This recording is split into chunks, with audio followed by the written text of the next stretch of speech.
Hi friends, this is Pastor Ginny here with you to continue our study in the book of James. If you were with us last week, you know we did a little bit of a different format, and we're going to be doing that this week as well. And then next week we should be back to our normal format, which is one pastor lectures over a chapter, and then we have a live portion with Q&A and the chance to go back and forth with both of the clergy. But today we'll have this video from me, and then we'll have a video of Pastor Colin responding with his thoughts, with some questions hopefully for you to take with you for your reflection. So we really appreciate your flexibility last week and this week so that we can give some of our staff some time off and just kind of adjust to some different staffing needs that we've had over these 2 weeks. But we're going to dive right back into James. We are in chapter 4. I'm going to be using the NIV primarily today. As we enter into this, we remind ourselves that James is really a pretty distinctive voice within the New Testament canon. James's voice is reminiscent of those we find in Old Testament wisdom literature, but we'll see today in this chapter, I think, that there's some prophetic language that gets used as well. Again, some connections with the teachings of Jesus, especially the Sermon on the Mount and other places in Matthew, even some connections with the book of Leviticus.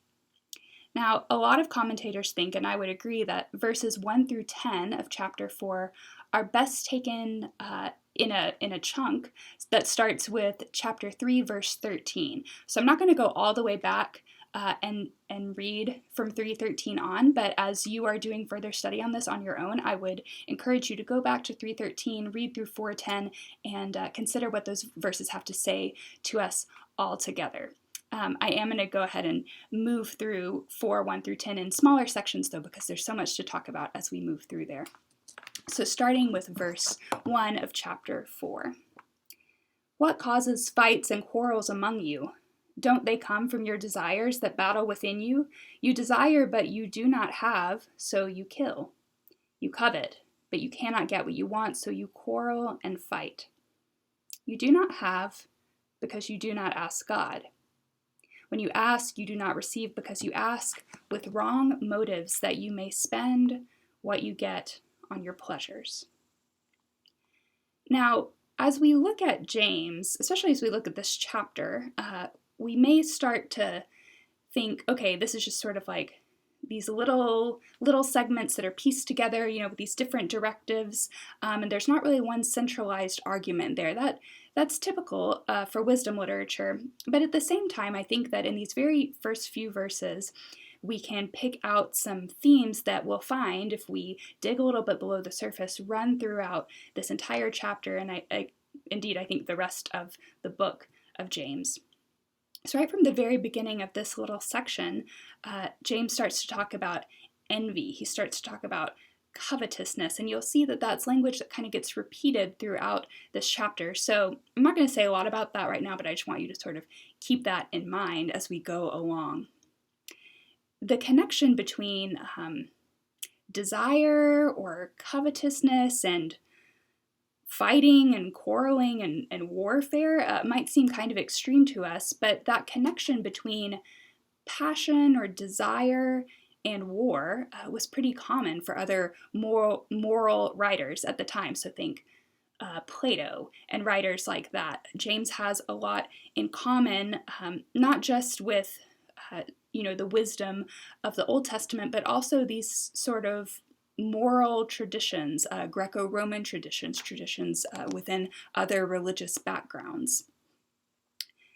The fact that he brings up, you desire but do not have, so you kill, might make us think that he might be thinking about Cain and Abel, the story of the first murder in the Bible, where one brother was envious of the harvest that the offering that the other brother brought before God and the favor that he received, and so he ended up killing him as a result of that envy.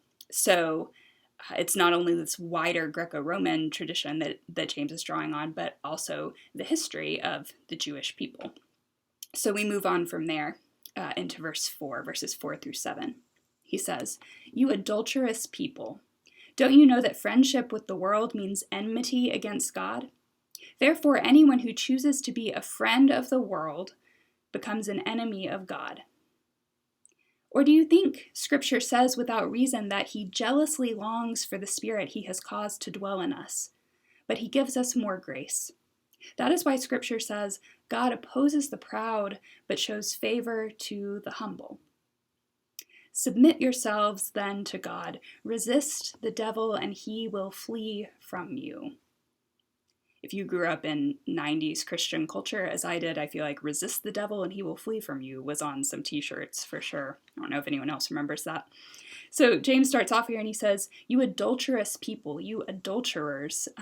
And he's using this metaphorically, bringing to mind again in the Old Testament, that image in particular, the way that Israel was said to be the bride of Yahweh, and that Israel would repeatedly be unfaithful to God and cause God's heart to break, just like a spouse's heart would break in the same situation. And actually the word that James uses here is the feminine form of adulterers, not because he's only speaking to women, he's probably speaking to men and women here, we would assume, but because he's trying to draw back on that image where Israel was seen as the wife, the bride.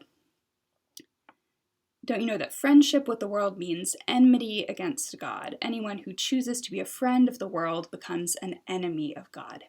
Now again here, when James is using friend, he's drawing on a different tradition than the traditions that we are steeped in. We call a lot of people our friends. I know I do. I'll say, oh, my friend, one of my friends, this happened to them the other day, and then I think, I don't even know if that person's my friend. They might be an acquaintance. They might be somebody I just knew in a past stage of my life. We have a lot of friends on Facebook that we might not consider to be our friends in real life. But for James, that use of friend is not as casual as we might use it. For writers like Aristotle, who referred to a friend, a friendship as a single soul dwelling in two bodies. There's this idea that a friend is someone who has the same outlook, the same viewpoint, who sees things in the same way as you. So when he says, anyone who is a friend of the world becomes an enemy of God, it's not in this puritanical sense, such that if you take pleasure in anything in the world, it is a sin, or anything having to do with the world is naturally set against God. Rather, James is saying, if you can either have the same outlook as the world or the same outlook as God. You can be a friend to one or the other, but you, by necessity, cannot be a friend of both. Again and again, we find that James is speaking to the person he refers to as double-minded, trying to have two things at once, trying to glean wisdom from two different sources, which is just impossible. And so when he speaks about the world here, he's intentionally setting up the world against God, the wisdom of God, who is the giver of all good and perfect things, as we saw back in chapter 1, versus the wisdom of the world, by which he means the wisdom that is concerned with gratification of the self only. And again, we can kind of start to relate this back to that envy, that covetousness, the concern for self, the self-importance that if you have that, then I should have that as well. So again, he's saying you're going to live according to the measure of the kingdom of God, or you're going to live according to the measure of self-concern. You can't have both. You can't be double-minded. When we get to verse 5, that again talks about jealousy, we have a sort of difficulty with the translation here.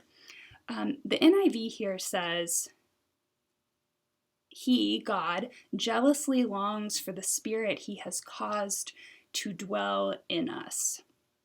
It's unclear in the Greek what jealous is referring to. Is it saying God is jealous for us? That's not an image that we're totally unfamiliar with. Jealous here comes from this word having to do with like burning heat. Again, the sense of desiring.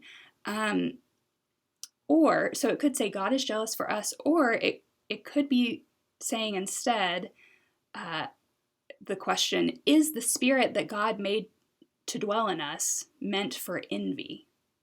So the question is that talk of jealousy having to do with God, or is it having to do with us? In both the NIV and the NRSV, in their translation, claim that it has to do with God's jealousy for us. However, the term that's used here is typically used for human envy and not that sort of jealousness of God in the sense that God desires to be, our central commitment, our core allegiance.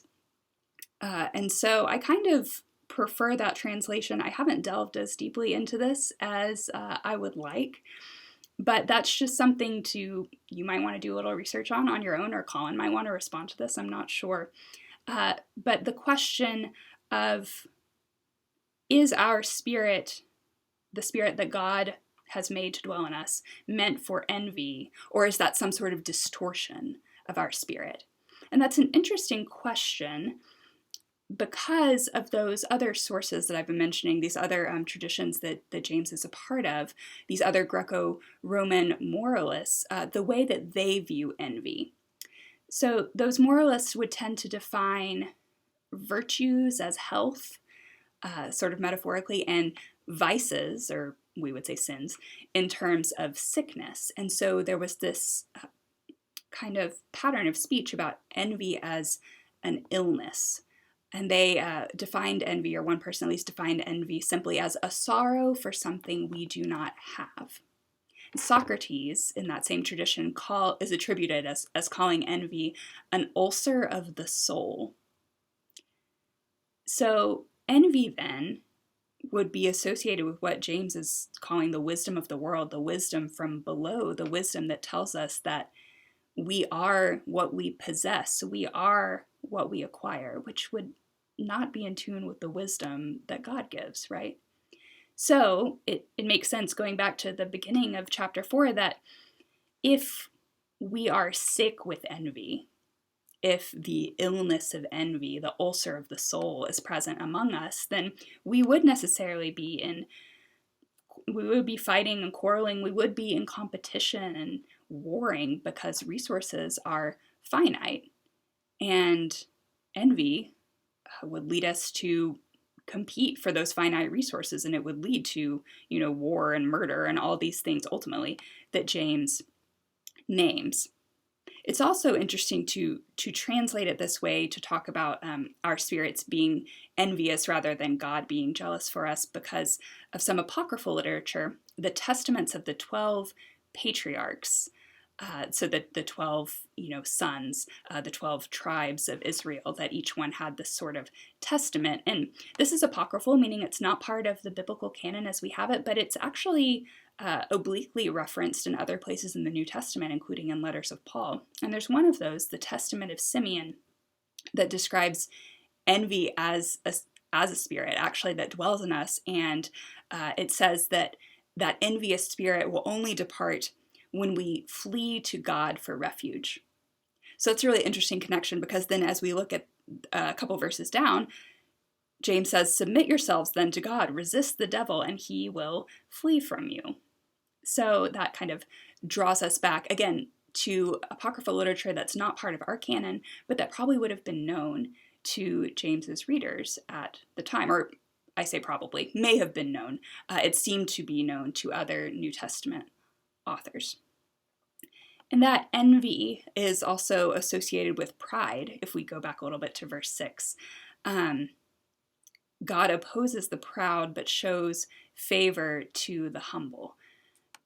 I read that a better way for us to think in our modern ears to think about pride here, because there are types of pride that we're okay with, right? Like, we want to take pride in our work. We want to be proud of, of ourselves, of what we accomplished. We want to be proud of our families and our friends and all of that, pride in a healthy sense. But if we think about this sort of pride that James is speaking of as arrogance, we can again see that sort of underlying thread of envy or covetousness, because arrogance, that sort of self-importance, that sort of making yourself overly grand, that sort of arrogance will stop at nothing to acquire what it wants. And James says, in verse 3, when you ask, you don't receive because you ask with wrong motives. If we are arrogant in our prayers, then it even corrupts our prayers, because then they just have to do with our gaining.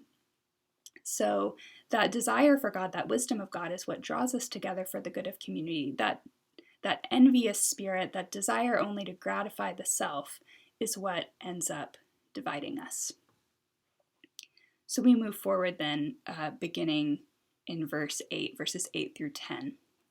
Come near to God, and he will come near to you.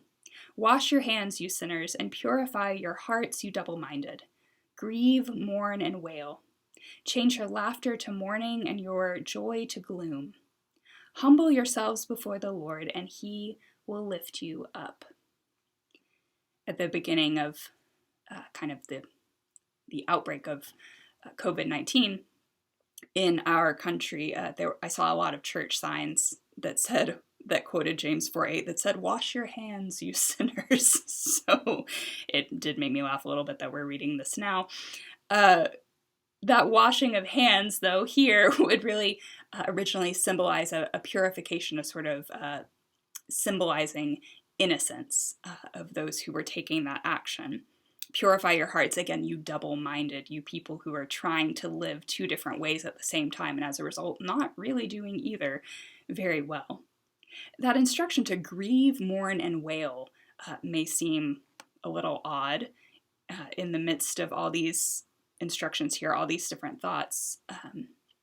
But we remember here, we read that grieving and mourning and wailing, as James is suggesting, you might read that and think, well, this is going to be a pretty grim life as a Christian. But he's not suggesting that as an endpoint or something we always do or do forever, but the idea that this is the beginning of Christian life. This is the beginning of life in accordance with that true wisdom that comes from above.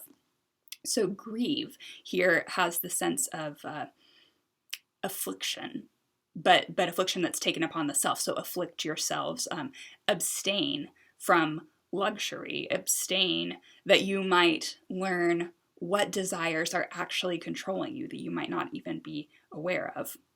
Mourn, turn and face your own sin and culpability, and wail or weep, not only for yourself, but for the harm that these things have done in the community, the harm that has been and is done by our living in accordance with that desire only to gratify ourselves. We do move to joy and we do move to forgiveness, but we have to move through these first. And I'm reminded of John Wesley. This seems like a very Wesleyan thing to me. You know, back in Ephesians, I think when I taught on Ephesians, we talked about that sermon, "Awake, thou that sleepest," and I think it's actually a Charles Wesley sermon. But that idea that there is a time of our awakening to the grace of God, and it's not going to feel good. It's going to cause conviction. And so I think that's what James is speaking of here. Grieve, mourn, and wail. Realize that there are multiple wisdoms out there, at least two, and that you have to decide which one you'll live by, which one you're going to submit to. And that is it's our choice. So again, he says here, change your laughter to mourning and your joy to gloom, not forever, but for a time. That's going to be part of this process of awakening, of coming to understand oneself and how one has been living. It's part of that process of repentance, which is not only to be sorry, but to turn one's life around. And that necessarily is going to involve some sort of grief, some sort of letting go that comes along with change. Humble yourself before the Lord, and he will lift you up. Humility here, we sometimes in Christian tradition have this tendency to embody false humility, where we sort of deny the gifts that God has given to us, or the gifts that God has given to the community, because we don't want to seem, too proud. For example, humility is not here, a denial of the gifts that God has given, but again, an acknowledgement that they are gifts, that they are not things we have achieved on our own, that all of this is a gift from God, and once again, that it is given for the good of the community, not just the good of self, not just the building up of self, but for the good of the people. I like this section too, because it reminds us that conversion, this is also very Wesleyan, I guess I'm showing my cards here, conversion is never complete. There's always going to be more of us to be converted, because just probably at the time you finish that repentance and that humbling in one part of your life, and you're like, okay, I'm doing pretty well, you're going to find another part of your life where that same process needs to happen. Another part of your life where you're really trying to live by the wisdom of the world and not the wisdom of God. And so we are reminded that conversion, it isn't just a one-time thing, but that wisdom, again, the bringing together faith and works, bringing together what we profess to believe and the way that we actually live, that sort of integration of the two, it has to happen for us over and over again, and we do it together. Now then, we move into some more instructions from verse 11 to the end of this chapter, and these as well serve to illustrate what James has said about envy and about pride or arrogance. He says in verse 11, "Brothers and sisters, do not slander one another. Anyone who speaks against a brother or sister or judges them speaks against the law and judges it. When you judge the law, you are not keeping it, but sitting in judgment on it. There is only one lawgiver and judge, the one who is able to save and destroy. But you, who are you to judge your neighbor?"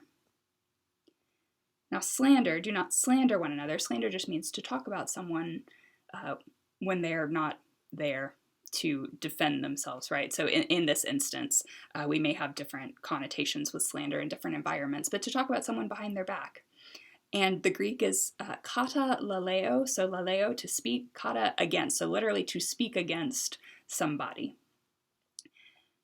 And slander, even here, that sort of speaking against someone, even that can be connected with that arrogance, with that envy and covetousness, because slandering one person, slander cuts one person down in order to elevate the status of another person. If you think about it, if you get to the core of it, there's some sort of threat there that either you're too great or I'm not as great as you, so I'm going to say this thing about you so that other people don't think that you're that great. After all, again, it's related to envy, it's related to arrogance and life as competition. Slander assumes that I can't be okay, or I can't be fully who I am or as great as I would like to be unless I in some way cut you down. We have this sort of this language about the law here, which may seem to come out of nowhere. Anyone who speaks against a brother or sister or judges them speaks against the law and judges the law. When you judge the law, you are not keeping it, but sitting in judgment on it. And you may think, well, where did that come from? But throughout this book, actually, James has been referring, again, not, he's not saying, I'm referring to Leviticus here. It's sort of oblique, but he is referring multiple times to Leviticus 19, which is a chapter that really illuminates for us that command to love one's neighbor as oneself, which we obviously know most familiarly from Jesus, but is from the book of Leviticus, is from the law, the Torah. And Leviticus 19 sort of spells out some specifics of what that looks like. And Leviticus 19 prohibits slandering your neighbor. So James is saying, when you do this, you are not only trying to make yourself superior to the person you're slandering, you are making yourself superior to the Torah, the law of God. You're saying, I'm not only so far above this person, but I am so far above the law that I can judge the law. And James says, there is only one lawgiver and one judge. Who are you? So a good reminder for his hearers, a good reminder for all of us. Again, that sense of humbling ourselves before the Lord, and that is the only true way to be lifted up. So we move into verses 13 to 17, and these will connect more fully with the first part of chapter 5. So you'll hear more about that next week, but we'll get into this first section. In verse 13 it says, "Now listen, you who say, today or tomorrow we will go to this or that city, spend a year there, carry on business and make money. Why, you do not even know what will happen tomorrow. What is your life? You are a mist that appears for a little while and then vanishes. Instead, you ought to say, if it is the Lord's will, we will live and do this or that. As it is, you boast in your arrogant schemes." There's that word, arrogant. "All such boasting is evil. If anyone then knows the good they ought to do and doesn't do it, it is sin for them. I read a story that Upton Sinclair, the novelist, once read some of these words from this section of James to a group of clergymen. And instead of saying these came from the book of James, which you would expect them to know, they were told, the clergymen were told that these words came from a woman terrorist agitator. And the clergymen immediately demanded that this person should be deported out of their country for such claims as this. But it was, in fact, from the book of James. So these comments about trade, the Jewish people were really in the forefront of trading industry at this time, to the extent that as cities were founded, Jews who didn't live there would often be granted citizenship by the founders and the leaders of these cities so that they would bring trade into the city. So James says this hypothetical person says, hey, I'm going to go to this city or that city. I'll just spend a year there. I'll carry on business. I'll make money. Really not that unusual of a situation. But James's point here, again, about that humility versus pride is not that we shouldn't make plans or that we should live in fear. He's not against making money just in itself, but his insistence here is that in our planning of our lives, just as in all these other situations that he lays forth before in the chapter, that in all of this we should continually recognize our dependence on God. And that is what humility means. Again, the remembrance that God is the giver of all gifts, so God is the giver of every day. And so, yes, we make our plans, but we remember that these abilities, that these opportunities, even the very days that we live, are gifts from God. And so we hold them lightly.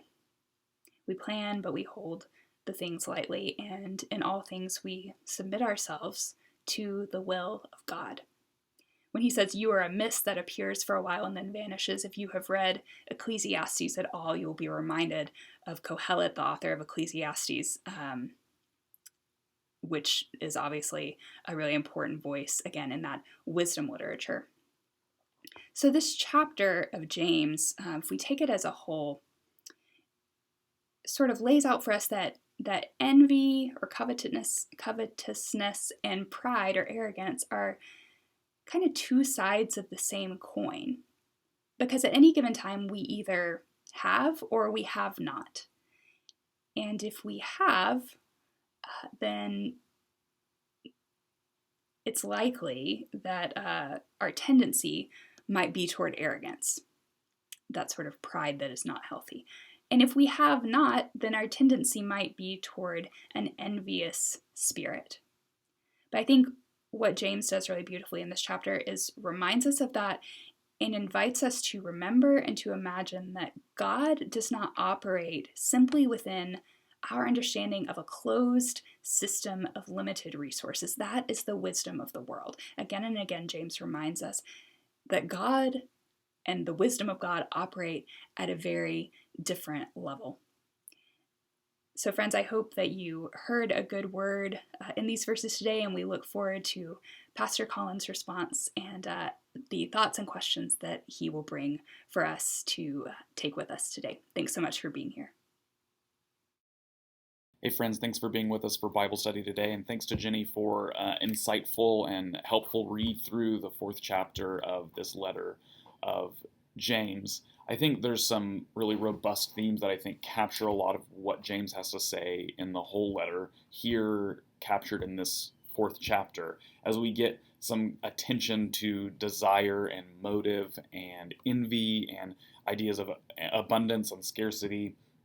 And these kind of comparisons between two ways of looking at the world, one in single-minded devotion to God and another in divided kind of arrogance, we would say, that we can do all of these things. We can spiritually multitask, and James warns against that. I think there's a lot of helpful things to draw out from that. Beginning in these first couple of verses, this kind of question, I think a rhetorical question, what causes fights and quarrels among you? Don't they come from your desires that battle within you? And the answer is yes. What the author of James points to over and over again is that the Christian desire, the desire to follow Jesus, must be singular, must be pointed in one single direction. And this kind of etiology, this understanding of origin of where our fights and quarrels come from, is because of competing devotion, competing allegiances, competing ways in which we live in the world. And if we really think about it, dig down into that a little bit, I think we find that to be true. And I'm not just saying that because it's in the Bible, but saying that because we know that to be true on our own experience, that our passions, our desires, our fights, our wars, even something as large as war, come from competing desires, competing loves, we would say, passions, the way that these ancient authors put it. Passion not in a sense of intensity, but passion in terms of what our heart wants. I talk about this a lot, and I think it's a central theme, not just of James, but of the New Testament, that our drive, what really drives us, is not what we think necessarily, but what we love. And that really comes to a head in James's letter here. And I appreciate Ginny drawing attention to that, especially in this metaphor that she points to about adultery, that it's about single devotion, that James isn't talking specifically about the sin of adultery that humans do in the world, though that's an example of what he's talking about at large. What divides your attention? What divides our attention?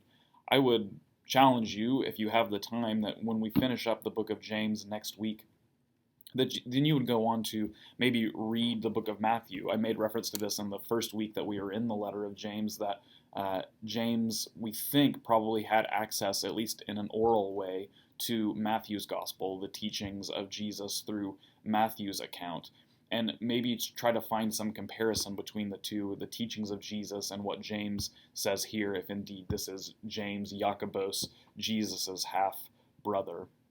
And maybe look for those themes of single devotion and dividedness, how Jesus teaches about single devotion and how James takes that idea and runs with it.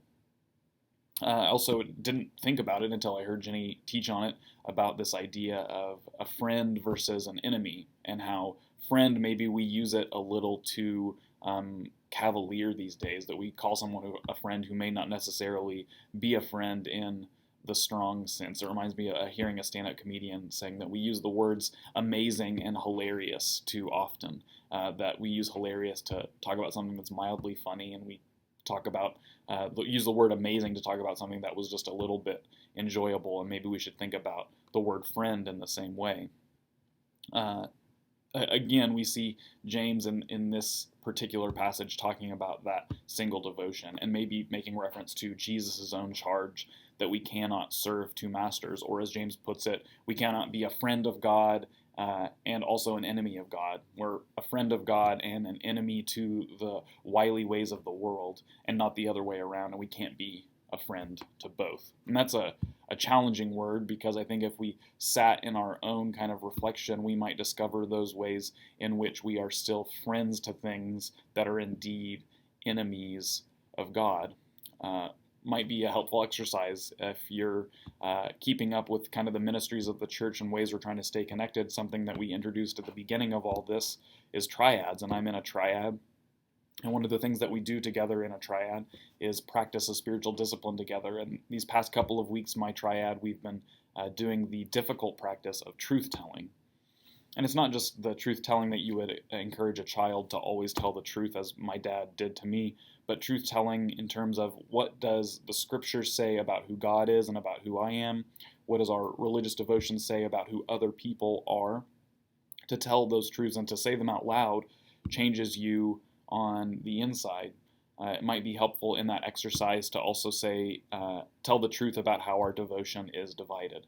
And also, I would be making a mistake if I didn't make a plug and a push for you to become part of a triad. I've gotten a lot out of it, and would help us understand and help us have reflection time and accountability with others to ask this question: am I singly devoted in my journey toward discipleship, or am I divided in some way? It might be a helpful question for you to ask.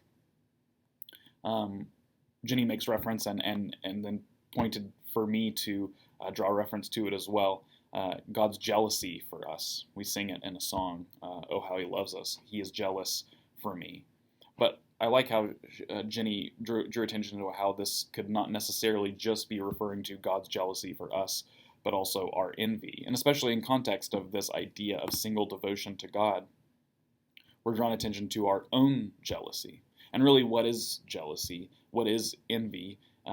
Ginny gives some good definitions here, and simply we would say somebody has something that I don't have. We can see that in terms of God. If our devotion is divided, God doesn't have something that He wants, which is our devotion. Likewise, for us, our own jealousy is people have things that we want, and we think that we need to survive or to flourish, and so we have negative feelings towards that person. It makes me think of this idea of divine simplicity, something theologians call divine simplicity. God's devotion is already single, and that's His desire for the reconciliation of the world and the reign and rule of His kingdom in creation. It's devoted to that one thing, and we're part of it, and that's why God desires us. Ours is divided. We are envious and jealous because though we may say that our devotion is one way all the time, we know that's not true if we're honest with ourselves. We get to this conclusion at the end of chapter 4, but it's here embedded in these couple of verses 7 and 8 about submission to God and coming near to God, and He will come near to you, is an affirmation of God's abundance. When we're envious or jealous, that denies this idea that God is abundant and gives and draws near to us, and it gives everything that we ask. That is, every good gift comes from God, from earlier in this letter. Arrogance is saying that with our lips and denying it with our life. That we can somehow gain things that are good, truly good, without God. That everything we have, we've done on our own. We're self-sufficient and independent and autonomous and free. And this points to our total and utter dependence upon God, which is something in the Western world, particularly in America, it really rubs against what we're taught and told, that we're self-sufficient, autonomous people. We don't need anybody else. We certainly don't need God to take care of us. We are our own gods, and everything we have is due to our own will and work in the world. And we can be kind of semi-Christian on the side. That's really just about my piety and holiness. But other than that, it's me. It's all me, and everything I have is from God. And that helps us raise that important question. Who really is at the center of our devotion? Is it ourselves? That's a tough question. Or is it God? Who's at the center? And what drives our envy or desire? What really drives what our heart wants? Another important question for us to ponder, can we change what we want? And I think James says that we can if we devote ourselves to it. Then moving into verse 9, Ginny draws attention to this idea of grief and mourning and wailing, and how this is the beginning of the Christian life. I think that's a really helpful way of thinking of it, and something that came to mind, and maybe a helpful spiritual practice for us, is to think about grief and mourning and wailing for our sins and for our non-God devotions.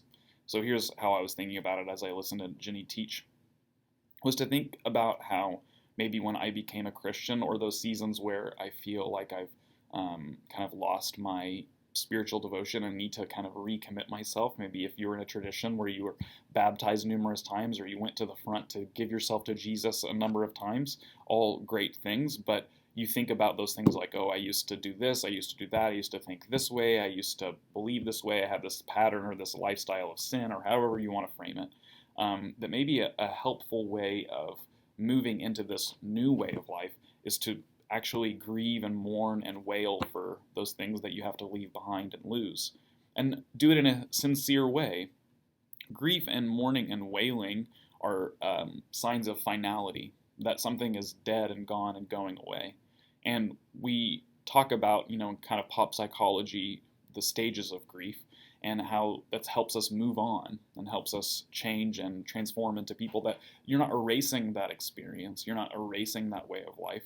You're acknowledging it as an important, formative part of your life, this person, this idea, this opinion, this object that you lose, whatever it is. You acknowledge it as an important part that got you to where you are now. And so maybe thinking about this, grieving and mourning and wailing that James suggests isn't just like a performative thing, but is actually a way in which we become better disciples. We don't just say like, yeah, I used to be a drunkard, or I used to do this, I used to sin this way and do that thing, and kind of talk about it in a demeaning way, but to grieve and mourn and wail and to actually have some finality to whatever it was, to move into a new way of being, which leads us then to James's own teaching about humility. And again, this picture that's been drawn to by all the people that have taught James so far is how James's picture is always swapped. The humble are lifted up, the proud are pushed down. God's way in the world is flip-flopped. It's always turning over. This what we might call an upside-down kingdom. It's always swapping positions, and that feeds into then Ginny's point about ongoing conversion. It's an ongoing experience. In some seasons of your life, you'll be low and you'll need to be lifted up. That's kind of where I'm at right now. Or maybe you're in a high position and you're filled with some pride and arrogance, and you need to be brought low. That's what I like about the letter of James, is it's not this kind of static spirituality. It's an ongoing, mechanical, moving, maybe even we'd say organic way of being a Christian. And I think it's a helpful picture for me as I hear Ginny teach and read through this again. Helpful for me in my own transformation and discipleship in this season. And then this instruction in verses 11 and 12 about slander and speaking against another, and how it goes a little deeper than that. You're not just speaking against that person, you're speaking against the law, and likewise the lawgiver, who is God. It gets really deep. We're judging others. And essentially what I would say is, a question I would ask is like, doesn't this mean that, it's a warning, I would say, against how we use James' instruction, and not just James' instruction, but Jesus' instruction in the gospel. Are you using it are you weaponizing it against people? And I think we all have seen examples of that, how people weaponize the good news to make it bad news. And maybe that's an important question for us to ask, or at least a lens we can look in the world, is how are people using this good news as bad news for somebody else, and then likewise how it's then not good news. It reminds me of Dietrich Bonhoeffer, German theologian, a great thinker and activist in the world, who invites us in Christian life. So in his book Life Together, he gives this rule. A lot of people now call it the Bonhoeffer rule, which is you can't speak about another person unless they're in the room to hear it. Difficult rule to practice now. He was speaking specifically about intentional Christian communities of Christians that live together, did life together. And that rule was, whether it's good or bad, to not speak about another person unless they're in the room to hear it. And I imagine that he got some of that from the book of James here. It'd be difficult, and I know we can't do that now, but what would it be like if we were to take that rule and spiritualize it a little bit? That is, to internalize it and to wonder, before we speak about another person, kind of imagine for a moment, what would it be like if they were in the room when I was about to say this thing? It probably would change the way that you said it. Not just the content of it, but the manner in which you communicated it. How would the person react if they heard this? Would they be embarrassed? Would they be hurt? Would they be angry with me? It's a helpful thought exercise, and I think something that we could all benefit from if we practiced it, at least in some way, some form or fashion. I think ending where Ginny ended is important. And in terms of truth-telling and shifting our own perspective, as it's already been forcefully shifted during this time, we think about God as a God of abundance, and to speak that truth openly and loudly to others. Just with that last verse in chapter 4, if anyone then knows the good they ought to do and doesn't do it, it is sin for them. She gave that great example of Upton Sinclair misquoting this. And I think sometimes if extracted from the Bible and not given its proper authorship, or at least its proper assignment of who it's from, we might be challenged and even frustrated by some of the things specifically that James says, especially that instruction. That I think there's sometimes we know the good we ought to do. We know the good we can do. We know the good that we're capable of. We know the single devotion that we ought to have, and yet we choose divided devotion. We choose to multitask, which we know, psychologically speaking, isn't possible. You can't do two things at the same time well. You can't be divided devotionally to two different things. As Jesus says, you'll hate one and love the other. And so I just want to challenge us as we hear this teaching from Ginny today, as we start to question our own devotion, our own speaking about others, our own pride and envy and jealousy that we might have, to take James' instruction to heart and not be hard on ourselves, but to tell the truth that every good thing comes from God, and also that we know the good, really, if we think deep down and spend some time in prayer and meditation, we know the good we can do, that we're capable of, that we ought to do. And to operate in our single devotion to God, it takes risk and it takes some courage. And so be courageous and aim your devotion one way. God loves you and cares about you and has his single devotion and desire toward you. And our response to put that devotion back toward God is what James is encouraging us and pointing us to, and it's really good news. So thanks, Ginny, for your great teaching today, and I hope my thoughts and questions and kind of ramblings about it were helpful to you as well. Have a good one.